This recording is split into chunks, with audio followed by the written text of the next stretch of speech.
Bonjour et bienvenue dans Itinéraire Entreprise, diffusé sur lefigaro.fr. Et on plonge dans l'industrie aujourd'hui, l'industrie pour l'industrie même, devrais-je dire. Avec vous, Hervé Favre, vous êtes président de DECIP.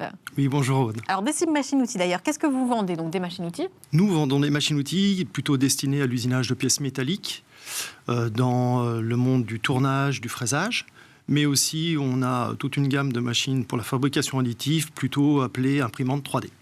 Et donc, qu'est-ce qu'elles produisent, ces machines-outils? En fait, on a vraiment des marchés complètement différents parce qu'on a essayé de se diversifier pour être moins bloqué par un marché en régression. Et donc, on touche le monde de l'automobile, on touche le monde de l'aéronautique, on a des clients qui sont dans la défense.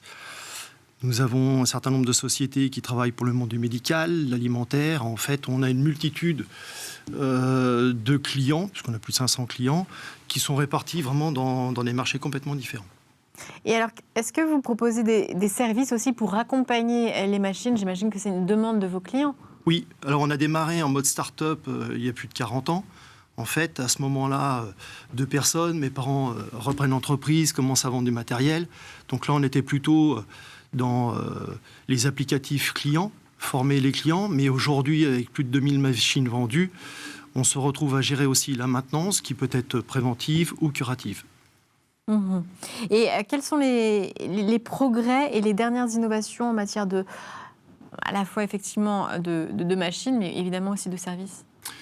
Alors, en termes d'innovation, on travaille plutôt avec des constructeurs qui vont aller sur une machine la plus autonome possible. Donc en fait, les commandes numériques, c'est-à-dire le cœur de l'ordinateur, évoluent et donc on laisse en fait la machine faire plus de choses. On travaille sur des systèmes beaucoup plus automatisés parce qu'il s'avère que dans l'industrie, on veut la relancer, mais il manque beaucoup de bras. Donc plus on a une machine autonome et plus les opérateurs en fait peuvent faire autre chose.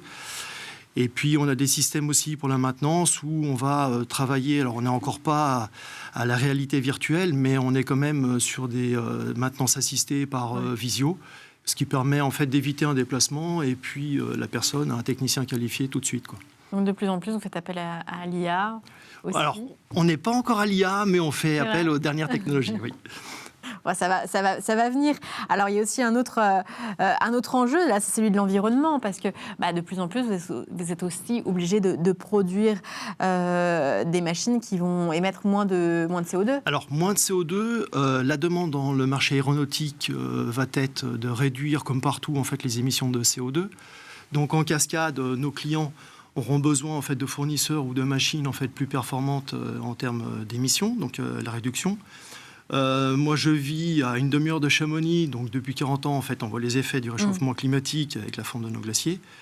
Donc, on s'est mis, là, dernièrement, comme objectif de réduire nos émissions de CO2. C'est passé par un bilan carbone.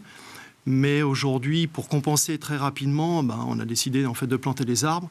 Et en fait, les arbres vont compenser toutes les émissions liées au transport. C'est-à-dire que pour un client final, grosso modo, la machine est neutre en émissions, du point de départ d'un constructeur jusqu'à sa livraison. D'accord. Mais on fait aussi la compensation de nos trajets commerciaux, du trajet de nos techniciens et puis tous les trajets en fait domicile-travail. Et puis améliorer aussi les machines pour qu'elles consomment moins. Est-ce que ça a un effet sur les coûts ou pas? Alors, ça a un effet sur les coûts et les gens en ont vraiment pris conscience à partir du moment où le prix de l'électricité a explosé. Évidemment, ouais. Et donc, on a des constructeurs qui vont avoir des machines qui passent en mode économique, qui vont éteindre leur lumière toutes seules.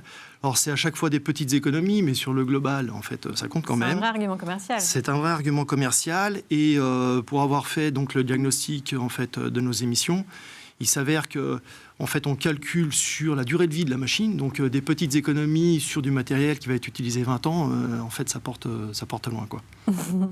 Et alors, est-ce que vous vendez principalement en France, à l'étranger, à l'international, partout? Alors, on a été, initialement, on avait vraiment un secteur qui était très local, et depuis 10 ans, en fait, on a un marché qui est le marché français.